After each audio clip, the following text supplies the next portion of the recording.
So, the Indiana Fever just signed somebody. I'm kind of surprised the Indiana Fever signed somebody, like, today.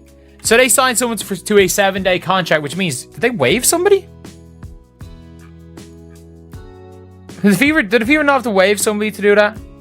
Which means somebody's probably getting waived. V1. The moment we all feared yet somehow saw coming is finally here. The Indiana Fever are openly exploring replacements for Caitlin Clark, and they're not even trying to keep it under wraps, let's be honest. This move speaks volumes. Indiana clearly knows something the rest of us don't. And my brain goes two different ways on this. Either one, the Fever weren't so happy with Odyssey Sims' performance in her first game with the Indiana Fever, and I think a lot of fans were underwhelmed. However, Odyssey Sims had a high bar to clear because Aerie McDonald, when she came to the Indiana Fever, she immediately made an impact and played great right away. Odyssey Sims did not have a great game in that last game whatsoever, and so are they signing her to challenge Odyssey Sims and see who plays better, or are they signing her because they know that Caitlin Clark is not going to be returning this season and they're going to need another point guard for this last stretch of games and going into playoffs? We've all seen it. They haven't just signed one, but 2 point guards in a single week. First came Odyssey Sims on a hardship contract. And if that doesn't scream we're in trouble, disguised as corporate lingo, then what does? Let's break this down. Into this, the Indiana Fever welcome Kyra Lambert to the team. Another point guard with Sydney out, with Aerie out, with Caitlin Clark's return. Who the heck knows at this point? We need some point guards on this team. Odyssey Sims, she played this past Tuesday. Looked like she haven't picked up a basketball in months. Now we go out and get Kyra Lambert. Then just days later, they signed Kyra Lambert to another 7-day contract. 2 point guards, 2 clearly desperate moves. And one undeniable truth: the Fever are bracing for life without Caitlin Clark, and they don't seem to think she's coming back anytime soon. Lambert has never played in the WNBA before, yet the Fever did have room to add another player on a hardship deal. So Lambert, it was announced by the team, has been brought in. This is what the press release itself says, so I'll let them set the context for you. The Indiana Fever have signed guard Kyra Lambert to a 7-day contract, the team announced today. The Fever qualified for the roster spot due to the injuries to Sydney Colson and Aerie McDonald. Lambert has spent the entirety of her professional career playing in Europe, most recently with Olympiacos, where she won the Greek A1 League. During that season, Lambert averaged 15.4 points per game while shooting 42.1% from beyond the arc. Good. If you're enjoying this, make sure to subscribe. Now here's the uncomfortable truth no one wants to say out loud. Caitlin Clark has missed 21 games this season due to injury. 21.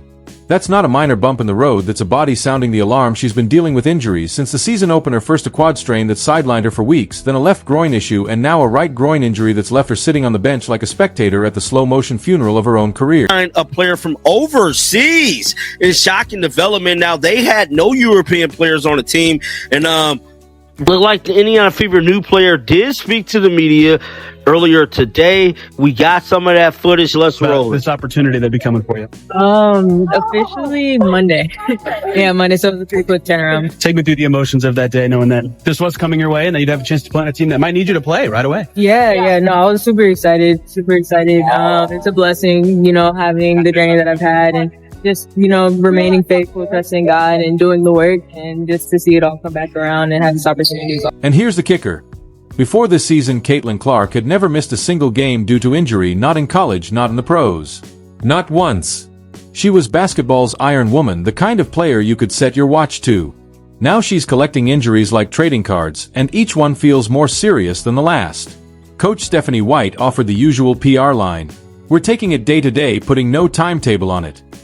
Translation: they have no idea when or if she'll return at full strength. White even admitted Clark hasn't resumed practice yet.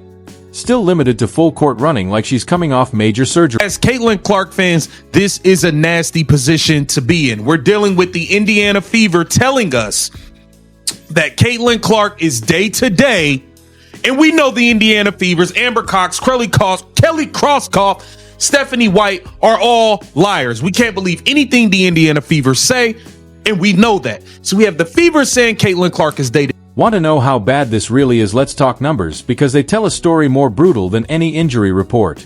Since Caitlin Clark went down, WNBA viewership has plummeted 55%. The Indiana Fever's national TV ratings down 53%. Games that once drew 1.8 million viewers are now struggling to crack 847,000. But here's where it gets even more telling. Ticket prices for Fever road games have tanked, dropping anywhere from 47% to 71% depending on the matchup. The Chicago Sky game, once hyped as a marquee showdown, ticket prices nosedived from $86 to just $25 after news of Clark's injury broke. That's not a dip, it's a free fall off a financial cliff. Clark's injury is tanking WNBA ticket prices. The star Indiana Fever guard suffered a quad injury and is expected to miss at least 2 weeks. This comes on the heels of the WNBA and other teams moving games into larger arenas to accommodate Caitlin's fans. And as sports fans, I think we all know that Caitlin Clark is the most popular women's basketball player. In fact, she might be one of the most popular female athletes in the entire world. Ever since she burst into the national consciousness, women's basketball has experienced a rise in popularity. But is it Caitlin?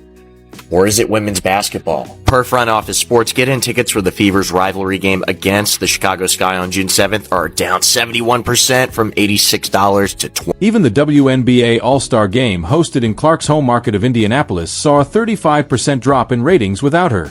Sure, 2.19 million viewers is nothing to scoff at, but it's a steep decline from the 3.44 million who tuned in the year before when Clark was on the court. The league tried to spin it, calling it the second most watched All-Star Game ever. But here's the catch: they compared it to 2023, not 2024. Why? Because admitting the real year-over-year drop would expose the uncomfortable truth. This league is built for better or worse around one injured superstar. 35%! WNBA ratings down, All-Star Game 35% than last year. Yet you're telling me that it doesn't have to do with Caitlin. 35%. It really makes it difficult for fans of the WNBA in general and Caitlin Clark, like myself, to have conversations, to join a Discord, just to I don't know, want to just talk up the WNBA in general, when you can't even give Caitlin the props that she deserves. Let's address the elephant in the room that nobody in the league office seems willing to talk about: the WNBA's failure to protect its biggest star all season long. Caitlin Clark has been the target of overly physical, often dangerous play stuff that would make even seasoned NBA vets flinch. She's been fouled 46 times this season, the third highest total in the league. But here's the damning stat: of the 30 flagrant fouls called across the entire WNBA, 5 were against Clark. That's nearly 17% directed at one player out of 144. And get this, 4 of those 5 came from a single team, the Chicago Sky. That's 80%. One team, one target. League has fostered a hostile workplace for Caitlin Clark through excessive fouling, targeting, and hostile comments from other players and owners. These aren't isolated, they're documented, continuing, and ignored by officials. The disparity in treatment invites real scrutiny. Not a single player has been suspended for flagrantly fouling Ms. Clark. Here's where he said a federal investigation should take place. Congress and the admin should demand answers from the W, its leaders, investigate officiating and internal league comms, hold hearings, and insist on real reforms. The Labor Department should review league protocols for workplace safety. If evidence shows discrimination or retaliation, the DOJ's Civil Rights Division must act. This isn't just rough play, it's a coordinated effort to physically intimidate and possibly injure the league's biggest star. The evidence is clear.